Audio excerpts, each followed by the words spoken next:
आज की वीडियो में हम देखेंगे कि फ्रेंच ईस्ट इंडिया कंपनी का भारत में कैसे आगमन हुआ। फ्रांसीसियों ने भारत में अन्य यूरोपीय कंपनी की तुलना में सबसे बाद में प्रवेश किया। भारत में पुर्तगाली, डच, अंग्रेज तथा डेन लोगों ने इनसे पहले अपनी व्यापारिक कोठियों की स्थापना कर दी थी। सन 1664 ईस्वी में फ्रांस के सम्राट लुई 14वें के समय उनके मंत्री कोबल के प्रयासों से फ्रांसीसी व्यापारी कंपनी द इंड ओरिएंटल की स्थापना हुई। इस कंपनी का निर्माण फ्रांस की सरकार द्वारा किया गया था तथा इसका सारा खर्च भी सरकार ही वहन करती थी। फ्रेंच ईस्ट इंडिया कंपनी ने सूरत में 1668 में पहली फैक्ट्री बना दी। इस प्रथम कोठी की स्थापना फ्रैंक क्योरो द्वारा की गई थी। वही फ्रेंच ईस्ट इंडिया कंपनी द्वारा दूसरी व्यापारिक कोठी की स्थापना गोलकोंडा के रियासत सुल्तान से अधिकार पत्र प्राप्त करने के पश्चात 1669 ईस्वी में मसूलीपट्टनम में बनाई गई थी। बंगाल के नवाब शाइस्ता खान ने फ्रांसीसियों को एक जगह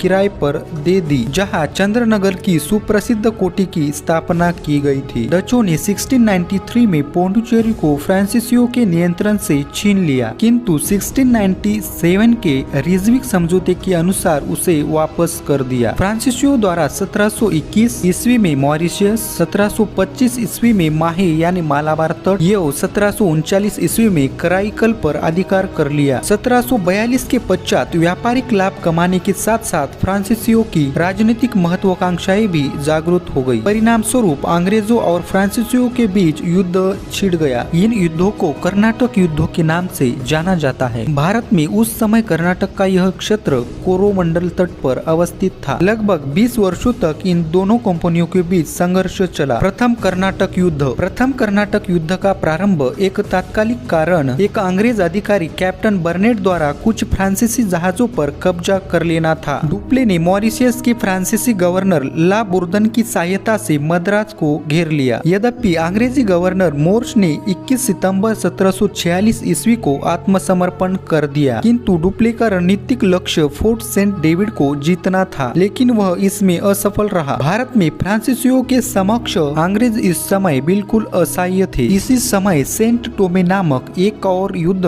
फ्रांसीसी सेना और कर्नाटक के नवाब अनिरुद्ध के बीच लड़ा गया था। इस युद्ध में फ्रांसीसी विजयी रहे। प्रथम कर्नाटक युद्ध का अंत 1748 ईस्वी में ऑस्ट्रिया के उत्तराधिकार युद्ध की समाप्ति के पश्चात हुई। इस संधि को ऑक्स-लॉ-सेपेल कहा जाता है। इस संधि की शर्तों के अनुसार मद्रास अंग्रेजों को वापस कर दिया गया था। द्वितीय कर्नाटक युद्ध। हैदराबाद और कर्नाटक में चल रहे विवादों से राजनीतिक बढ़त बनाने के हेतु डुप्ले ने हैदराबाद में मुजफ्फर और कर्नाटक में चंदा साहब का सहयोग किया। अपरिहार्य रूप से अंग्रेजों ने नासिर जंग और अनिरुद्ध का सहयोग करना पड़ा। 1749 में फ्रेंच सेना की सहायता से एक युद्ध में अनवरुद्दीन मारा गया तथा चंदा साहेब कर्नाटक का अगला नवाब बना। 1750 में नासिर जंग भी फ्रेंच सेना से संघर्ष करता मारा गया और मुजफ्फर जंग हैदराबाद का नवाब बना। डुप्ले इस समय तक अपनी शक्ति के चरम पर था, पर स्थिति परिवर्तित होने में देर नहीं लगी। अनवरुद्दीन का पुत्र मोहम्मद अली युद्ध में बचकर भाग गया था। फ्रांसीसियों ने चंदा साहिब की सेना के साथ मिलकर दुर्ग को घेर लिया। अंग्रेजों की तरफ से क्लाइव इस घेरे को तोड़ने में असफल रहा। क्लाइव ने इस दबाव को कम करने के लिए कर्नाटक की राजधानी अर्काट पर अधिकार कर लिया। 1752 में स्ट्रिंगल लॉरेंस के नेतृत्व में अंग्रेजी सेना ने त्रिचन्नापल्ली को बचा लिया और फ्रांसीसी सेना ने अंग्रेजों के सामने आत्मसमर्पण कर दिया। फ्रांसीसी अधिकारियों ने त्रिचन्नापल्ली में हुई हानि के लिए डुप्ले को जिम्मेदार ठहराया और उसे वापस फ्रांस बुला लिया गया। 1754 में गोहाडू अगला फ्रांसीसी गवर्नर जनरल बनकर भारत आया। 1755 में दोनों कंपनियों के मध्य संधि हुई। इस संधि को पांडुचेरी की संधि के नाम से जाना जाता है। तृतीय कर्नाटक युद्ध। पूर्व की तरह यह भी युद्ध यूरोपीय संघर्ष का ही भाग था। इस युद्ध को सप्तवार्षिक युद्ध भी कहा जाता है। 1756 में फ्रांसीसी सरकार ने काउंट डी लाली को अगला गवर्नर जनरल बनाकर भारत भेजा। उन्होंने आते ही फोर्ट डेविड को जीत लिया। तंजौर पर 56 लाख रुपए का बकाया विवाद को लेकर युद्ध शुरू कर दिया, परंतु इसमें वह असफल रहे और इससे फ्रांसीसी खाती को हानि पहुंची। उधर अंग्रेजों ने सिराज उद्दौला को पराजित कर बंगाल पर अधिकार कर लिया था। इससे अंग्रेजों की आर्थिक स्थिति काफी मजबूत हो गई थी। 1760 में सर एयरकुट के नेतृत्व में ब्रिटिश सेना ने फ्रांसीसियों को वांडीवाश के युद्ध में बुरी तरह से पराजित कर दिया। 1761 में फ्रांसीसी पराजित होने के पश्चात पांडुचेरी लौट गए। मात्र 8 माह बाद ही अंग्रेजों ने इसे फिर से जीत लिया और शीघ्र ही माही तथा जिंजी को भी अपने अधिकार में कर लिया। 1763 में इस युद्ध के अंत में पांडुचेरी एवं कुछ अन्य प्रदेश किलाबंदी न करने की शर्त पर फ्रांसीसियों को लौटा दिए गए। इस तरह तृतीय कर्नाटक युद्ध